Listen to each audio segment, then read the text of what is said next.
guys, Jenny with On Fire Fit, and welcome to another episode of High Heel Hallelujah. Today I am talking about unswerving hope. But first, let's look at the shoes. These are Steven by Steve Madden, and I believe my husband bought these for me.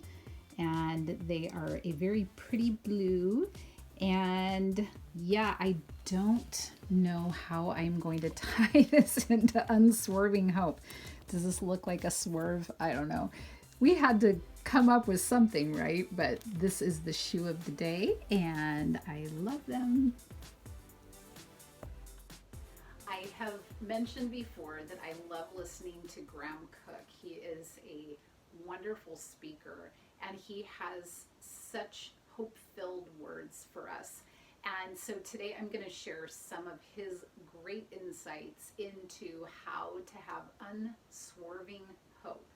Now, first of all, why does that matter? Well, because I believe if we are here on earth, there is a purpose for us. And it is very easy for circumstances to make us forget that we have a purpose, that we have something to look forward to, that we have things to fuel our fire, to get excited about. And sometimes when we are hit by a lot of negative things and circumstances, we forget and we swerve, and we need to have that unswerving hope that reminds us what is really going on. One of the things that Graham Cook talks about is that we can either use circumstances to establish our identity, or we can let the circumstances use us. And if we allow circumstances to use us, we aren't going to like the outcome. If we allow circumstances to help us learn who our identity is, then we are going to flourish and grow. And one of the little phrases that I loved is that he said that all of our situations or circumstances are about training us for reigning. So training for reigning. And this, of course, means that when you are going through a test or a situation or a difficulty in your life, it is actually training you to reign in that area. It is training you to be stronger and to be able to actually do more of what you were meant to do and fulfill your purpose. If we look at our circumstances and our situations as just something that we have to find a resolution for, and we just grip and bear down until we get through it, then we have lost the perspective of what really is going on. And that is, it's training us to see our identity. Who are you? Who does God say you are? Who is God for you in this situation? And this is what develops something so much deeper and richer and more rewarding than anything that you get in like a superficial circumstance. So we need to hold on to that and remind ourselves in our situations what is really going on. God has a hold of our destiny, and we have our identity, and we need to go towards God in that area. He's coming at us, and he's never going to stop pursuing us. But if we don't start walking in our true identity, and we allow the lies of Satan and the world and our old tape that we play in our head over and over, if we allow those things to distract us and to remove our hope and to make us forget our purpose, then we're not walking in who we really are in our true identity. So getting to that point of thinking about what I'm going through right now, what is it about this situation that is actually training me for reigning? I am personally applying that to my jaw. I have used that for my stomach situation, And I know for you, you probably have your own personal thing. A lot of the people I coach, it's a health related thing.